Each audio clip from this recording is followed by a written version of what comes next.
त्रिज्या हे सर्कल आहे, ही काय झाली रेडियस, काय झाली रेडियस, आणि काय झाली स्पर्शिका.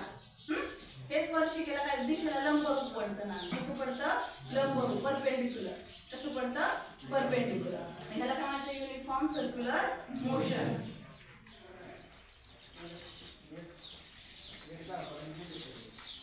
आता Newton's law of the motion माहिती सगळ्यांना. लॉ फर्स्ट लॉ कशाच्या बाबतीत आहे, जडत्वाचा.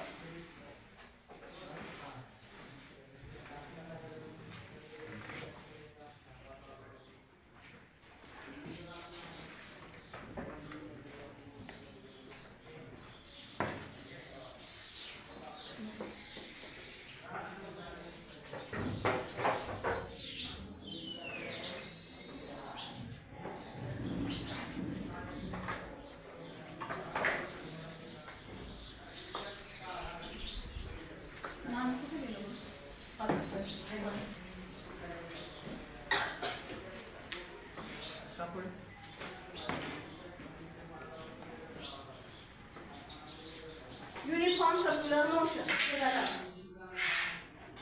Newton's law of the motion काय सांगतो न्यूटनचा पहिला नियम सांगा बरं मला. वस्तू आहे त्या स्थितीत राहण्याच्या प्रवृत्तीला, म्हणजे जर मोशन मध्ये असेल तर मोशन मध्येच राहते, आणि स्थिर असेल युनिफॉर्म मध्ये म्हणजे स्थिर पोझिशनला असेल तर ते स्थिरच राहते. आता उदाहरणार्थ फॅन, फॅन तुम्ही चालू केलेला असतो आणि तो बंद केला, तो जागेवरच राहतो का, कसा फिरतो तो गोल गोल फिरतो, नंतर हळूहळू थांबतो. कशामुळे थांबतो, त्याची गतिमान मोशन अवस्था आहे ती काय होती, त्याची मोड सोडती का, नंतर हळूहळू काय होतो तो थांबतो. आता हे काय घेतलं आपण जडत्वाचा नियम बोलतोय. न्यूटनच्या पहिल्या नियमाला काय म्हणतात इनर्शिया किंवा जडत्वाचा पहिला नियम.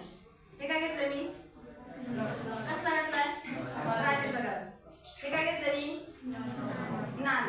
आता बघा, आणि हा काय घेतलाय पेपर घेतला. काय होतं ते लक्षात द्यायचं. काय झालं सांगा बरं मला. कॉइन कुठे पडला ग्लास मध्ये. ह्याच्याबरोबर कागदाला आपण धक्का दिला, तो कागदाबरोबर गेला का कॉइन, का बरं गेला नाही, जडत्व. त्यात काय प्रॉपर्टी इनर्शिया, म्हणजे काय होतं त्यात जडत्व आहे त्या स्थितीत राहण्याच्या क्रियेला काय झालं, नाण्याने आपली जागा बदलली का नाही, त्याने आपली विरामावस्था कायम ठेवली, म्हणून ते नाणं कुठं पडलं ग्लास मध्ये, ते नाण्याच्या बरोबर गेलं नाही.